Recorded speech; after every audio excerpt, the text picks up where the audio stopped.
Hello students, आज के video में हम लोग डिस्कस करेंगे रिमेम्बर सोनेट को, इसका ओरिजिनल टेक्स्ट और सबसे पहले इसकी कुछ एनालिसिस। ओके, तो विदाउट टाइम वेस्टिंग हम शुरू करते हैं। रिमेम्बर जो पोएम है ये एक ब्यूटीफुल सोनेट है जिसको लिखा है famous English poet of Victorian era Christina Rossetti ने। Okay, who was known for her romantic, devotional and children's poems, जो कि जानी जाती थी अपनी रोमांटिकिज्म की वजह से, डिवोशनल और चिल्ड्रन पोएम्स की वजह से।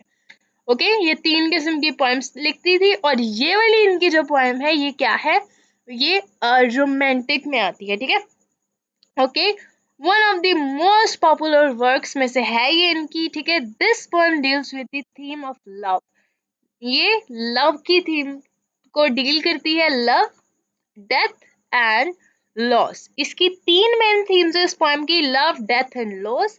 ठीक है, is an expression of Rossetti's way of dealing with the grief of losing something.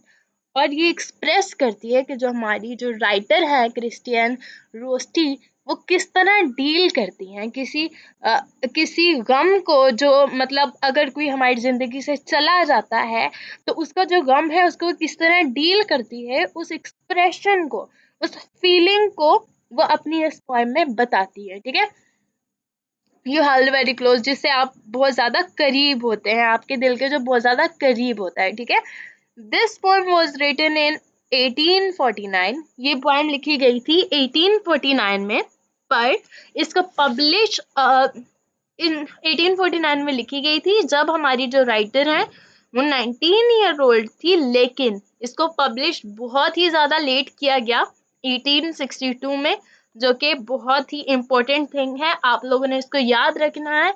और किस तरह पब्लिश किया था, इनके एक वॉल्यूम में पब्लिश किया गया था, वॉल्यूम ऑफ पोएम्स में, जिसका नाम है goblin market and other poems. उस वॉल्यूम में इसको पब्लिश किया गया था। Okay, in this classic Victorian poem dealing with love and mourning, the poet implores her love to remember her after her death and even if he thoughts her. Okay, अगर मैं आप लोगों को अब ये एक्सप्लेन करूं कि ये लिखा हुआ है तो ये वीडियो काफ़ी ज़्यादा लेंथी हो जाएगी, लेकिन मैं ये एक्सप्लेन नहीं करी, हम लोग डायरेक्ट चलते हैं ओरिजिनल टेक्स्ट पर। आप लोग ये खुद पढ़ लें, इजी सा है, क्योंकि जब तक हम ओरिजिनल टेक्स्ट नहीं पढ़ते हमें कोई भी चीज़ इंग्लिश लिटरेचर की अच्छे से समझ नहीं आ सकती। हम लोग कोशिश तो करते हैं लेकिन नहीं होता। तो चले, ओरिजिनल टेक्स्ट ये रहा। ओरिजिनल टेक्स्ट बहुत ही छोटा सा है, कुछ ही मतलब एक ही इसका लॉन्ग सा स्टेंजा है। ये सोनेट एक छोटी सी सोनेट है। Okay, remember me when I am gone away. मुझे याद करना जब मैं चली जाऊं, जब मैं चला जाऊं। ओके, कौन कह रही है, हमारी जो राइटर हैं क्रिस्टियन रोस्टी। ठीक है, gone far away into the silent land, खामोश जमीन में बहुत दूर चली गई। ठीक है, यानी कि आफ्टर डेथ, क्योंकि जब कोई मर जाता है तो उसको जमीन के अंदर दफना दिया जाता है ना, इसलिए, क्योंकि वो भी क्रिश्चियन थी।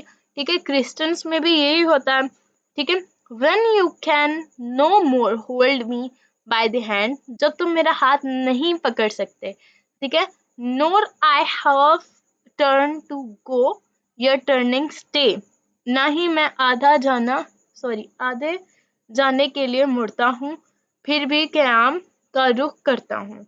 Remember be when no one more day by day, मुझे याद करो जब दिन ब दिन नहीं रहते, जब मतलब वो साथ नहीं रहते। ठीक है, you tell me of our future that you planned, और मुझे अपने मुस्तकबिल के बारे में बताते हैं जिसका आपने मंसूबा बनाया था।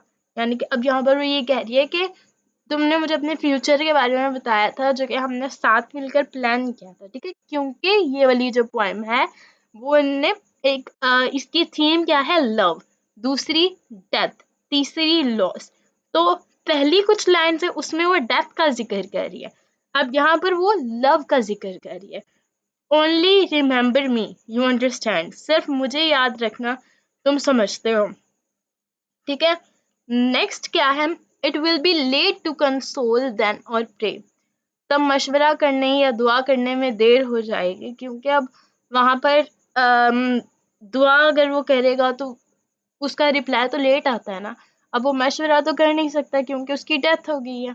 Yet if you should forget me for a while, फिर भी अगर तुम मुझे थोड़ी देर के लिए भूल जाओ, after sorry and after words remember me, do not grieve, और फिर उसके बाद मुझे याद रखो, मेरी याद आए तुम्हें तो इसका गम ना मनाओ, ठीक है। For if the darkness and corruption leave, क्योंकि अगर अंधेरा और करप्शन छूट जाए, a vestige of thoughts that once I had, उन ख्यालात का एक निशान जो एक बार मेरे पास था, better by far you should forget smile, अब तक बेहतर है कि आ, अब तक बेहतर है कि आपको भूल कर मुझसे मुस्कुराना चाहिए, क्योंकि जो कुछ हो गया वो चला गया, वो खत्म हो गया, वो निशान छोड़ गया इसकी जिंदगी में।